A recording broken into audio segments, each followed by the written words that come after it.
Hi and Assalamualaikum. My name is Rasna Shamimi binti Roslizam. Our group topic is discuss the significance of power to government. But firstly, I will introduce my group members. Firstly is me, Rasna Shamimi binti Roslizam. Secondly is Nur Amira binti Muhammad Kamal. Thirdly is Muhammad Afiq bin Anwar. Fourthly is Nur Zulaika binti Safirun. And lastly is the Muhammad Amirul Fawaz bin Zahari. So, I will be the first presenter. Before we proceed to another part, we must know what is introduction or what is definition and meaning of power and government. So, basically, power is ability to influence the personality of others in country to manage country properly and systematic with or without resistance. Power is also the ability to make others do what you would have them do. Power means getting a community to make choices and actions that you want. Power is also the ability to make others do what you would have them do. The group of people that has authority to govern the country and state is called government. Government function is to form a perfect union, establish justice, ensure domestic tranquility, and government also provide common defense for country and citizen that has a problem. Lastly, government has right to make laws, has right to enforce citizen of the country. That's all from me. Thank you. Assalamualaikum, my name is Nur Amirah binti Muhammad Kamal. My number matric is 20211093991. So my part is the importance of power. To do something, you must have power. It is the ability to bring anything to fruition. The meaning of the power is complex. It can relate to authority that has been bestowed or that has been assumed. It can relate to real life events. It can be used to describe the quality of matter, objects, or energy. It can be used to describe concepts, ideas, or institutions. Malaysia is one of the few countries in the world still follow the monarchy system. It is a political legacy that has persisted to this day. In Malaysia, the institution of the king is a historic institution that serves as the heart of the Malay government system of governance and administration, which has evolved through generation. The authority of the king in this country has progressed from absolute monarchy to constitutional monarchy. The first important is that the leader be trusted and that the law be followed. This is due to the people's freedom, particularly their ability to choose their government and hold it accountable. Political liberty is seen to exist only if the government jurisdiction can be regulated and concentrate. This function may be viewed as a type of political system that ensures the people's right to justice, while also reducing power abuse. The second important is to enable an individual to attain a certain objective. The first step in the planning process is to determine the goal that must be met. Leader may ensure that the necessary preparations are performed to make more accurate decisions.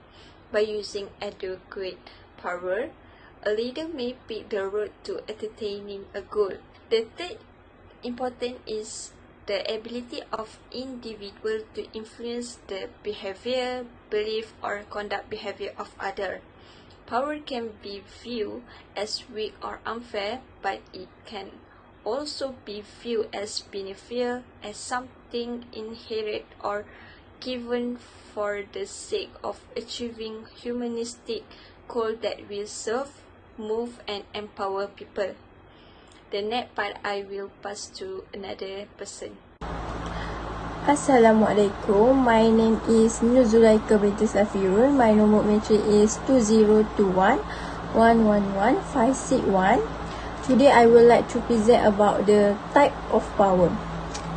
So let's start. Power has always been an element of human civilization from the beginning of time. Besides, physical, political, or social power are all possibilities. Power dynamics tend to substantially impact decision and people transaction in the corporate world as well.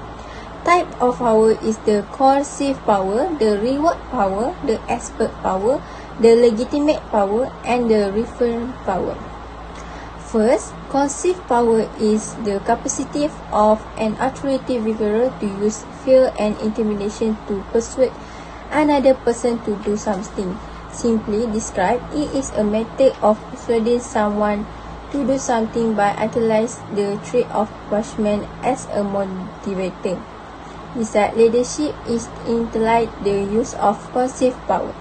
Second, reward power is described as the implement of incentive to persuade an employer to accept a directive or order, with the authority to withhold and institute the event of non-completion. Third, expert power refers to the belief that a single person possesses a higher degree of knowledge or a skill set that others in the organization lack. Fourth, legitimate authority is best characterized by relative position. These authorities come from someone's former position in an organization, bureaucracy or government. Lastly, the capacity of leader to influence a follower because of the follower's adoration, respect, or identification, which the leader is referred to as referent power. So, that's all. Thank you. Today I would like to present about benefits having power in government. Government refers to a social organization that has authority to rule the state. It is the agency created to enforce rule of conduct to ensure obedience. The benefits of having power in government. Firstly, the government is able to control the movement of the people systematically. The government's move to open up certain economic sectors during the current epidemic control phase is considered as an effort to preserve the basic needs of the people and the country. The government is also responsible for organizing the necessary economic activities to ensure the safety of the people's lives, but the people's living needs are not extinguished. However, the government cautioned that efforts to keep the economy afloat could not override the goal of protecting lives outlined in the religion. Therefore, the government mobilizes health personnel, security force, and other members to be at the forefront to prevent, control movement, and take action to provide treatment that involves the government and the community.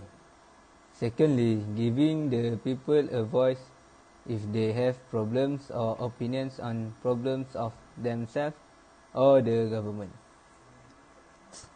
Malaysians are free to express their opinions or thoughts as long as they do not violate the laws enacted under Article 10(1)(a) of the Federal Constitution.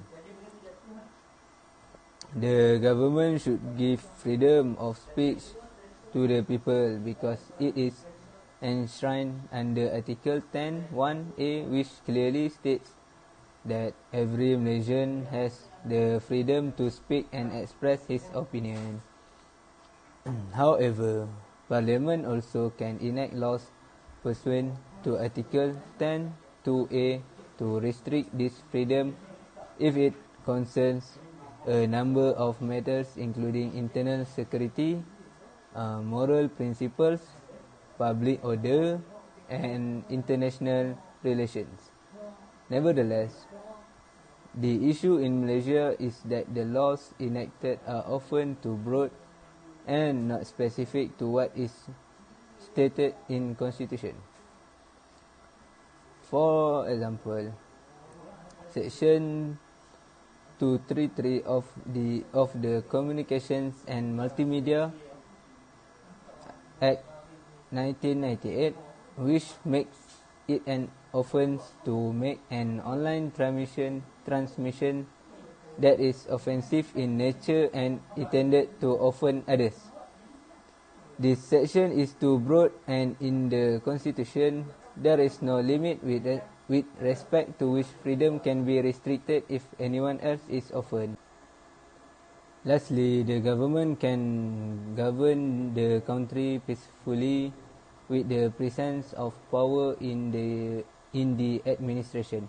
The importance of the federal constitution is to ensure political stability and an efficient and effective administrative system. The constitution determines the pattern of government, the division of power between the various bodies of government, as well as the general principles of how such power is exercised. Ensuring the safety and well-being of the people, the Constitution defines the fundamental rights of citizens such as freedom of speech, freedom of religion, and ownership of property. The Constitution can prevent the abuse of governmental power. The Constitution also specifies the responsibilities of the people and limitations of prohibitions such as the privilege of the Malays and Bumiputra of Sabah and Sarawak, which cannot be questioned. This is important to avoid racial strife, facilitate national unity and national development. The Constitution protects the interests of all races. The Constitution also guarantees social justice between races. This can foster national unity and enhance national development. Assalamualaikum, my name is Muhammad Afiq bin Anwar. My metric number is 2021111565. My part is conclusion, impact having power in government. The ability to affect the behavior of others with or without resistance is usually defined by political scientists as having power in governance. The term authority is frequently used to describe power that is considered legitimate by the social order. Although power might be viewed as bad or unjust, it is widely agreed that it is inherent in people as social beings. Tertiary force or the threat of force are not required while using power. At one extreme, power approach what English speakers refer to as influence. However, other authors distinguish the two. The sociological study of power entails identifying and describing relative strength, equal or unequal, stable or subject to change on a regular basis. Relationship in which the parties have relatively equal or almost equal power are frequently studied in terms of concentrate rather than power. According to sociologists, as a result, power has an unrelativist connotation. If this were not the case, all relationships would be defined in terms of power, and the meaning of the term would be lost. That's all from me. Thank you.